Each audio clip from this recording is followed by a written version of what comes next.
Grabe yung mga DDS at mga pro-Duterte senador.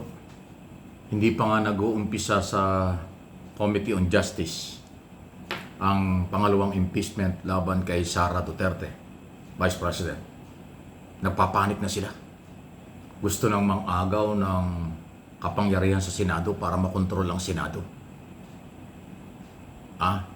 Na posibleng maging Senator Judge kapag nakarating sa kanila ang article of impeachment.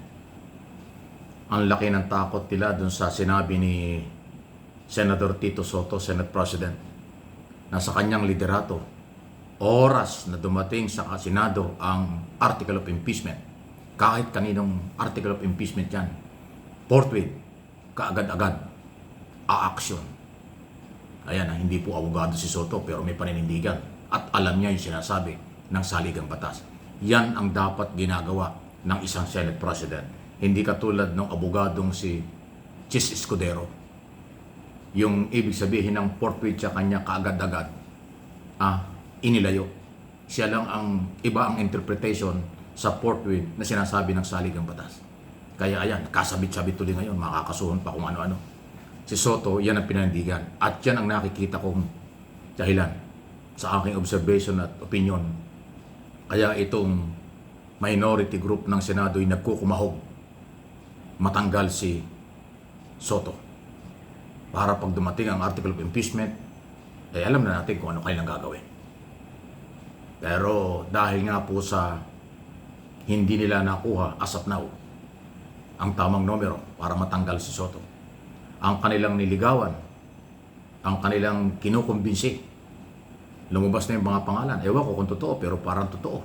Kinukumbinsi nila si J.B. Ejercito, si Loren Legarda, at saka si magkapatid na Villar, at saka si Gatchalian. Kasi nga naman, pag nakuha nila yun, majority na sila. At ang gusto nilang gawing Senate President ay si Loren Legarda, veteranang senador. Ang problema, tumanggi si Loren Legarda. Hindi nila nakumbinsi. At sa halip nanindigan sa majority group under Soto, si Legarda. At last week nga, nag-try pa na siya na mag-preside at tinawag pa ulit-ulit ni Majority Leader Mig Zubiri, Madam President, Madam President. Ayan. Kaya nung nangyayari yon, wala ni isang oposisyon member ng minority sa plenaryo. Nag-alisan sila. Hanggang sa mag-close na wala kahit isa. Ni anino walang naiwan. Ganon silang kapanik. Alam nila na yung article of impeachment ay posibleng dumating sa kanila. Kasi ganitong kasimple yan. Si Inday Sara na-impeach na sa Kongreso nung nakaraang taon o 2024. Nang unang impeachment, na-impeach na siya ng Kongreso. Na-transfer na nga yung article of impeachment na-technical lang. So, yung pinagbasihan ng Kongreso daw sa unang impeachment at unang article of impeachment ay hindi ho nakakalayo. Yun din ang reklamo ngayong second impeachment. At nadagdagan pa yan. Dahil nasilip na rin po nung Tindig Pilipinas yung di umano'y extrajudicial killing na sangkot si Sara. Oy, mabigat yun. At yung revelation ni Ramil Madriaga. So kung doon sa unang impeachment, nakakumbinsi ang Kongreso na merong probable cause kaya na-transfer ang article of impeachment, dito sa pangalawa, mas marami hong nadagdag na ebidensya. Hindi lang confidential at intelligence pan at corruption sa Department of Education. Kaya po, sa tingin ko, ganyan ang ginagawa ngayon ng mga senador pro-Duterte.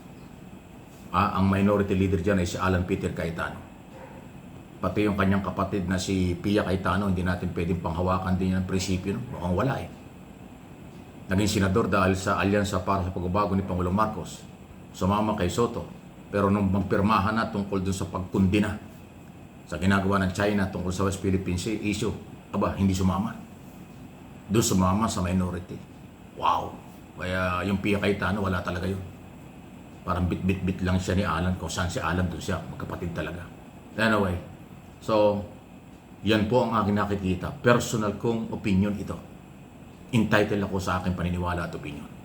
For your information, mga kaibigan, Luzon, Visayas, Mindanao, at sa buong mundo, wala kasi ako nakikita yung dahilang iba eh. Kayo, may nakita ba kayong dahilan? Para pabagsakin nila si Soto at Lacson? Kung hindi yung impeachment issue, wala nang iba. Kung yung issue tungkol dun sa draft report na kakasuhan daw, inire-recommenda si Villanueva, Estrada, at saka Escudero. Kahit hindi i-recommenda ng Blue Ribbon Committee, yun ay yung tinatrabaho ngayon ng DOJ, Ombudsman, malversation of public fund, corruption, posibleng plunder ang ipapile. Although, magre-recommenda ang Committee on Blue Ribbon Committee kasi in aid of legislation, ang trabaho nila, recommendatory power lang ang kanila. Magrekomenda lang. So, minamasama yun ng oposisyon. Kasi yung tatlong oposisyon ang sabi. Kahit naman po, sinong tanongin ninyo? Majority ng mga Pilipino naniniwalang sabit yun eh. Kasi ang titindi nung sinabi nung sina Alcantara, iba pang engineer, at saka ho ni Engineer Bernardo. Yung mismo mga opisyalis ng DPWS nagpartihan sa pera. Kausap ng mga proponent ng mga project, ng mga senador at congressman. Mahirap baliin yun. Sila yung testigo na ngayon ay state witness. Kaya nga, maniwala kayo, yung tatlong yan talagang makukulong yan. At hindi masama yung recommendation ng Blue Ribbon Committee dahil sa Blue Ribbon Committee, nauna, i-expose at ituro ang tatlong senador na yan ng mga testigo ng Blue Ribbon. Bakit sila nagagalit sa ginagawa ni Ping Lacson? Sumabog lang ho yung draft report, pero sabi ni Ping Lacson, totoo yun. Nung una, tinidinay pa, pero sabi niya, totoo yan. Draft pa lang yan, pero papunta talaga doon. Yan, lalo kayong nagwawala ngayon. So, yun lang ang gusto nyo. Ayaw nyo makasuhan yung inyong kasamahan. Ayaw nyo ma-impeach si Sara, kaya nyo papalitan ang liderato ng Senado. Para sa bayan ba yun? Hindi ba pagtatakip yun? Pure politika lang? Walang legal?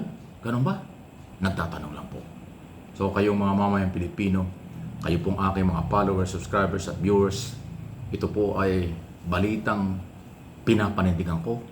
Balitang sinasabi ko sa inyo dahil yan ang more or less nangyayari. Pero malaya pa rin po kayo kung ano ang inyong pananaw at paniniwala. Wala lang personalan. Huwag kayong gumaya doon sa mga troll, mga basher na alam nyo kung saan galing yan. Mga mababaw ang kaligayahan ng mga yan. Mag-comment pa lang, sablay na sablay na. Huwag natin patulan yan. Yung iba nga nagmumura pa. Manang-mana sa kailang mga amo. Yun ba yung mga amo nila? 2.5 ang pagmumura sa television at radyo. Akala mo hari. Ayun, nakakulong na. Mamakaawa na. Please like and share.